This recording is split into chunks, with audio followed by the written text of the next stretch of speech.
Good morning. Good morning. Welcome or welcome back to Bookeemonsters. My name is PK. It is Tuesday, August the 20th. We are here to look at the new releases being released this week, genre by genre. And on Tuesdays, we look at mysteries and thrillers. I hope you had a good evening, good night, and are having a good morning. If you're not able to get up and watch this when I do this live, I do repost it so you can watch it at any time you like to see what is being released. Today being release day. Quick announcements. I do have sprints tonight at 6 p.m. Mountain Time, 8 p.m. Eastern. I frequently start earlier than that by about 10 minutes or so. Just kind of depends on the traffic driving home from work and so forth. Let us jump in to mysteries and thrillers. Till Heist Do Us Part by Sarah Desai. Now, this one I couldn't decide whether to put it under romance, cozy, it's a caper, or hitman, so I decided to put it under this category.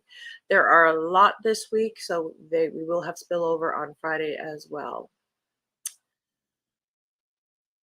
It's been a year since Simi Chopra's motley crew pulled off a high-wire diamond necklace heist with the help of sexy rogue Jack Danger. After living it up on the reward money, they're back where they started, struggling to pay their bills. So when a Chicago mafia boss demands they return the jewels plus interest or else, they need to get the team back together and fast. Well, that's the plot of Ocean's 12. Unfortunately, Simi soon discovers that the necklace is in the hands of Jack's nemesis, a highly skilled and supremely vengeful master thief who is not above a little blackmail to get even. Did Jack really have to piss her off? Now the crew is forced into working her con in order to get the necklace back. As if Simi needed any more complication while trying to rob a billionaire's mansion, she and Jack are on the rocks. Someone else is after her score, and a gorgeous detective is hot on her tail. Simi better be careful or she'll end up in the less fun kind of handcuffs. Yeah, it's okay just to steal plots from movies. Karen Slaughter has a new one. Good morning, Mary. Happy Tuesday. Last night was the supermoon and it was gorgeous. Had a teal-colored circle around it. Hope you saw it. I caught a glimpse of it. And also finished a book yesterday. Yay! Pitch Dark. Yay! Congratulations! Good job. By Paul. I've never known how to say that. Set in Maine, Mike is a game warden. Liked the writing and idea behind the book. In short, enjoyed it. Yay!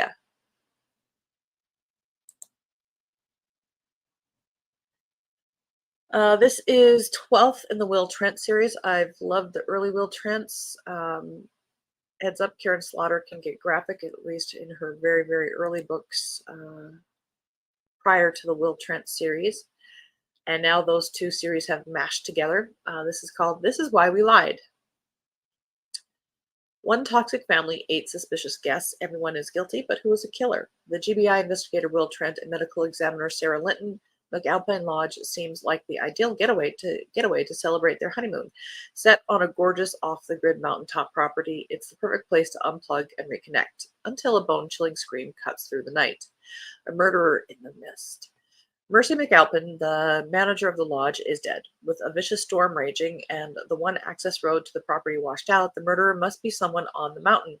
But as Will and Sarah investigate the McAlpin family and other guests, they realize that everyone here is lying about their past, lying to their family, lying to themselves. Who killed Mercy McAlpin? It soon becomes clear that normal rules don't apply at McAlpin Lodge, and Will and Sarah are going to have to watch their step at every turn. Trapped on the resort, they must untangle a decades-old web of secrets to discover what happened to Mercy. And with the killer poised to strike again, the trip of a lifetime becomes a race against the clock. I'm a couple books behind on this series. I don't know. I keep getting stalled on the same one. I can't remember its title, but something about it has just blocked me. That happens sometimes.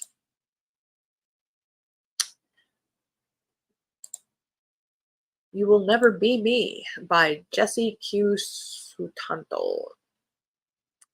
Influencer, excuse me, influencer Meredith Lee didn't teach Aspen Palmer how to blossom on social media just to be ditched as soon as Aspen became big. So, can anyone really blame her for doing a little stalking? Nothing serious, more like stalking light. Then Mare gets lucky. She finds one of Aspen's kids' iPads and swipes it. Now she has access to everything, the family calendar and Aspen's social media accounts. Would anyone else be able to resist tweaking things a little here and there, showing up in Aspen's place for meetings with potential sponsors? Mare's only taking back what she deserves, what should have been hers. Meanwhile, Aspen doesn't understand why her perfectly filtered life is falling apart. Sponsors are dropping her, fellow influencers are ghosting her, and even her own husband seems to find her repulsive. If she doesn't find out who's behind everything, she might just lose it all. What everyone seems to forget is that Aspen didn't become one of TikTok's biggest momfluencers by being naive. When Meredith suddenly goes missing, Aspen's world is upended and mysterious threats begin to arrive, but she won't let anything get in the way of her perfect life again.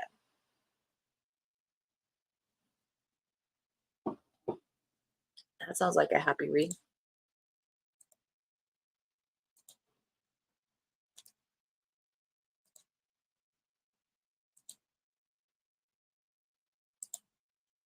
What You Made Me Do. Oh, yeah. They have control over you. I usually like Karen Slaughter. Yeah, I do too. I just kind of got something happened a couple books ago, and I don't know if it was me, if it was her. She did do some standalones, so maybe her writing changed. I don't know. This is by Barbara Gale Austin. After surviving a nightmarish childhood, Annalise Baker is on the mend and searching for her birth mother. But when she meets Willem, she falls madly in love and finally finds a safe place to land. Engaged and expecting her first child, she moves into the Veldkamp mansion on a stately tree-lined avenue in Amsterdam. And yet nothing about Willem's family is as it seems. Instead of the loving home she has longed for her entire life, she's confronted with a cold and hostile household. Increasingly isolated, Annalise is drawn to a creepy basement shrine to Louisa, Willem's mother. Louisa Veldkamp was a legendary Dutch pianist who presumably drowned, but whose body has never been found. Though still revered by her fans, Louisa is a taboo subject in the family home. Haunted by her own demons, Annalise must dig into the family's past to untangle a dark web of secrets, inadvertently putting herself and her unborn child in grave danger. Not knowing who to trust, Annalise has to decide just how far she's willing to go to safeguard the family life she so desperately seeks.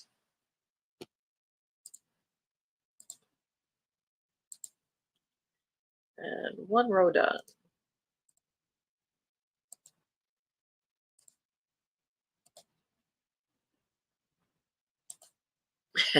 Sarcasm becomes me. Hey, Karen, good morning. It's been a minute. My youngest just gave me The Women. Oh, I read that. I'm looking forward to reading it as I recover from hip replacement surgery tomorrow. Oh, good luck on that. Mary says, Hi, Karen. Good luck tomorrow. You're in luck to have a good read while recovering. Indeed. If you ever watch the TV show China Beach, it's very much like that. We Love the Nightlife by Rachel Collar Croft. London, 1979. Two women with a deep love for disco meet one fateful night on the dance floor, changing the course of both their lives forever. Nicola, a beautiful and brooding vampire, I'm out. For nearly 2 centuries, can't resist fun-loving and feisty Amber from America, ultimately offering an eternity together where the glamour of nightlife always takes center stage, but not all what it seems. Nearly 50 years later, after an unexpected betrayal, Amber wants out from under Nicola's thumb, but it won't be so simple to break up this festering friendship when she learns others have done the same and wound up dead. Sensing Amber's restlessness and in one last play to keep her close, Nicola proposes they open a nightclub of their very own, harkening back to their best days as dancing queens. Amber agrees, but she's secretly hatching a dangerous escape plan, and if she fails, the party is over for good. Should have realized this was a vampire. Look at her teeth.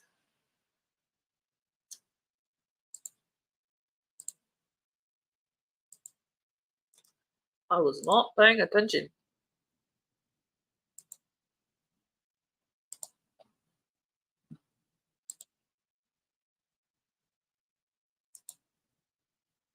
Thank you. Yes, she raved about it, so it should keep me busy. Awesome. The Four by Ellie Keel. We were always the four from our very first day at High Realms, the four scholarship pupils, outsiders in a world of power and privilege. And according to everyone else, we were dangerous. It would have made our lives a lot easier if Marta had simply pushed our prefect Genevieve out of our bedroom window that day. It would have been tragic. She would have died instantly. But Marta didn't push her then, or if you choose to believe me, at any other time. If she had, all of what we went through would not have happened. I've told this story as clearly as I could, as rationally as I've been able, in the circumstances, to achieve. I don't regret what we did, and I would do it all again.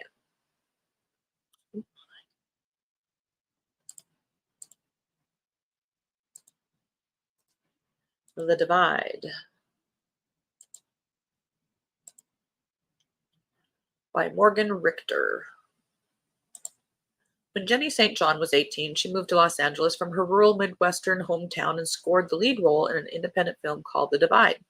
Under the intimate direction of young auteur Sergei Grumet, Jenny was on her way to becoming the next indie darling. But then the movie tanked, and Jenny never caught a second break.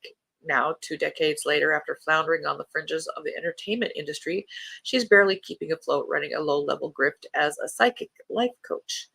But when news surfaces that Sergei has been murdered, Jenny's life is turned upside down. Unbeknownst to Jenny, Sergei's ex wife, painter Gina Santos, looks alarmingly similar to Jenny. So much so that when Gina goes missing, the cops think Jenny is Gina. Jenny finds herself pulled into Gina's world and manages to leverage both her resemblance to Gina and her faux psychic abilities to infiltrate the affluent yet unstable inner circle of friends, which include a Korean pop idol turned social media star and an Oscar winning actress turned wellness guru. Soon, Jenny's search to find Gina unearths dark secrets about her own past while putting her squarely in the sights of a killer. All that sounds very healthy.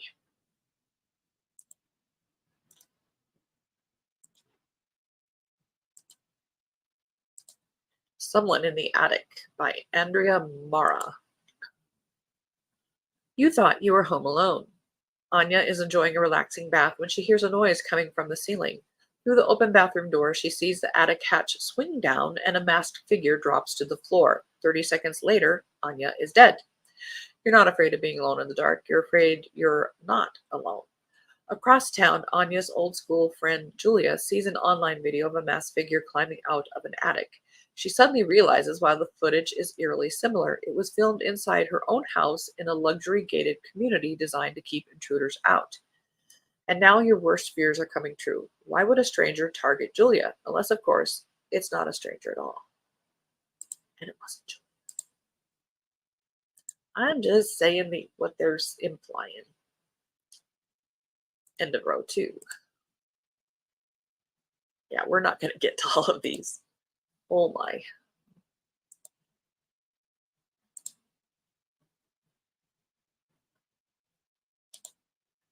It says you have to read the book to find out what they did. A tea summary, I would say. Indeed, that they are. Scrap by Calla Henkel. Recently dumped and stuck with a mortgage, artist Esther Ray wants to burn the world, but instead she reluctantly accepts a scrapbooking job from the deliriously wealthy Naomi Duncan. The scrapbooks, a secret birthday gift for Naomi's husband Bryce, trace the Duncans' 25-year marriage. The conditions: Esther must include every piece of paper she's been sent, must sign an NDA, and must only contact Naomi using the burner phone provided. Otherwise, she'll spoil the surprise. As Esther binges true crime podcasts and works through the near 200 boxes of Duncan detritus, she finds herself infatuated with the Gilded family until, mid project, Naomi dies suspiciously. When Esther becomes convinced the husband killed her, she uses the scrapbook's trove of information to insert herself into the Duncans' lives to prove it. But the more Esther investigates, the further she's dragged back to the scorched earth of her past and the famous artist who paid her to disappear. Laced with pitch black humor and conspiratorial unease, this book is a razor sharp examination of wealth and power, art and truth, and of the line between justice and revenge, and who gets to cross it.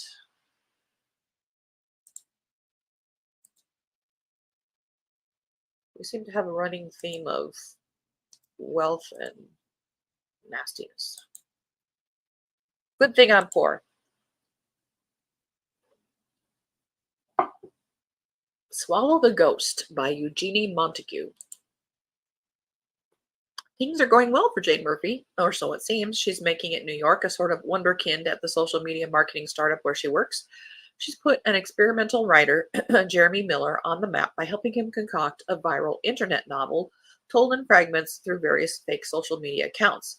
But privately, Jane feels trapped, ruled by her routines and her compulsions with food and social media, caught up in an endless cycle of soothing and punishing herself. There is so much that she has to keep hidden, especially from Jeremy, as their professional relationship transforms into something more. But then tragedy strikes and the story changes track. As the perspective shifts, so does our image of Jane, and those in her orbit of what we think we know begins to unravel.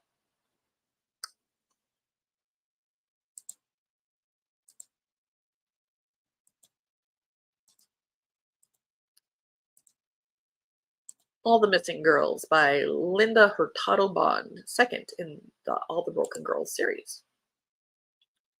As a crime reporter for a Tampa TV news station, Mari Alvarez knows when an investigation enters dangerous territory.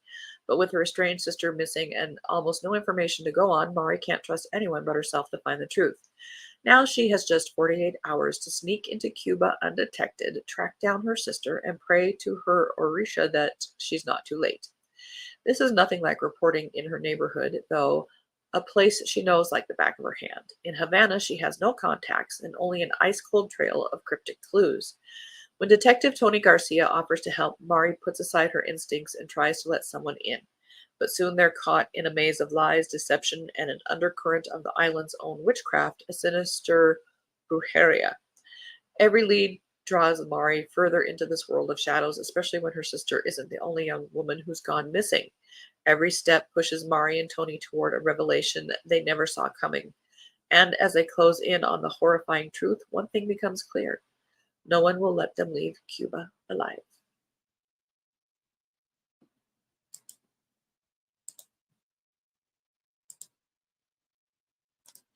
BJ Tracy has a new one in her second series, their second series.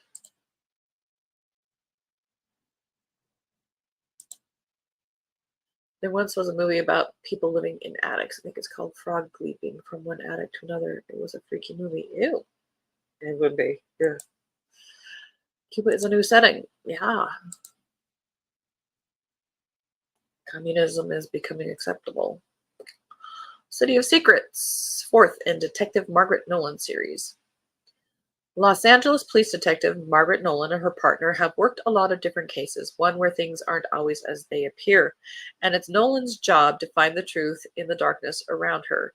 When they're called to the scene of what looks like a fatal carjacking, Nolan soon realizes her victim was a founder of a company about to sell for millions, and within a day of his death, his partner's wife is abducted. As Nolan learns more about the victim and his life, she gets pulled into a disturbing world of sex violence and big business, and an even darker world where whispers of an angel of death are beginning to surface. Her other series is set in Minneapolis, I believe. I've not read this new series. Another row done. On to the next one. Dark Intent by Carolyn Ritter Aspenson, ninth in the Rachel Ryder series. When a troubled young woman, Jen Berman, goes missing at the summer fair in Hamby, her uncaring family fails to notice. That is until a loose dog returns home with a bloodied hand. Investigators are led to a developing subdivision where they find the unthinkable, Jen's body in a shallow grave. The town is shocked by the murder, and detectives Rachel Ryder and Rob Bishop are assigned the case to deliver justice for Jen. But upon further inspection of the crime scene, a jaw-dropping discovery is made. Another body is found buried deeper in the same grave. The remains belong to Carolyn Turner, a young woman who also went missing from the summer fair almost 4 decades ago. The connection between the murders is undeniable. As Rachel and Rob race to narrow down their suspect list and inch closer to the truth, A dangerous threat emerges, putting those they love at risk. Can they expose the killer and uncover the secrets of the past before it's too late? We shall see. William Kent Kruger has a new one.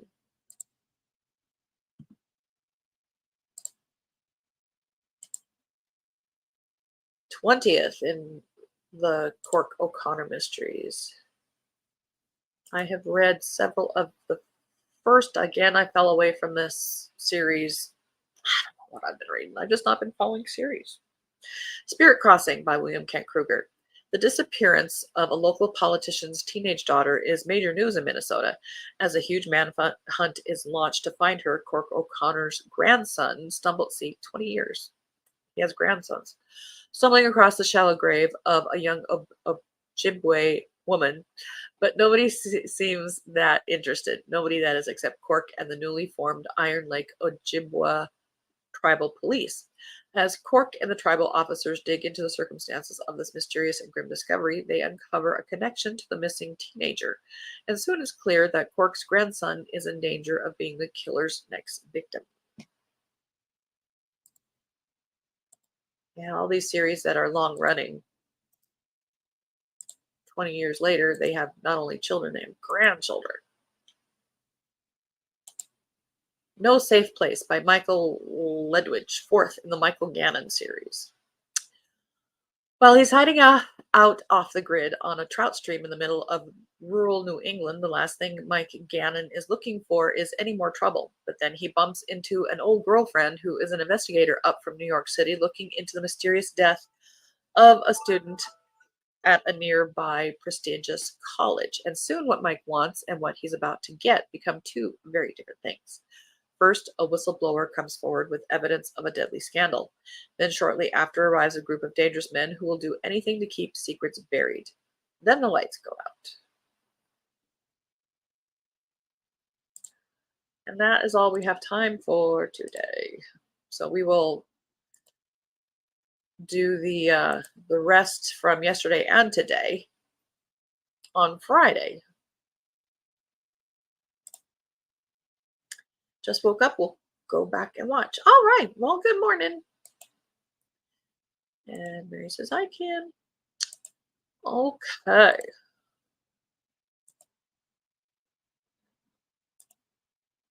Thanks so much. Hope everyone has a great day. You too. Thank you for being here. So I do have sprints tonight. It is Tuesday. I have them at 6 o'clock p.m. Mountain Time, 8 p.m. Eastern. They go for 2.5 hours. Bring your own book, work on a creative project, or just close your eyes after a hard day. Whatever it is, it's self-care time for you. And we listen to ambiance and do check-ins and so forth. Tomorrow we'll be looking at romance books being released this week. Hope you have a very good day. Thank you very much. And as the banner says here, don't be a bookworm, be a bookie monster. Nom nom nom. Have a good day and God bless.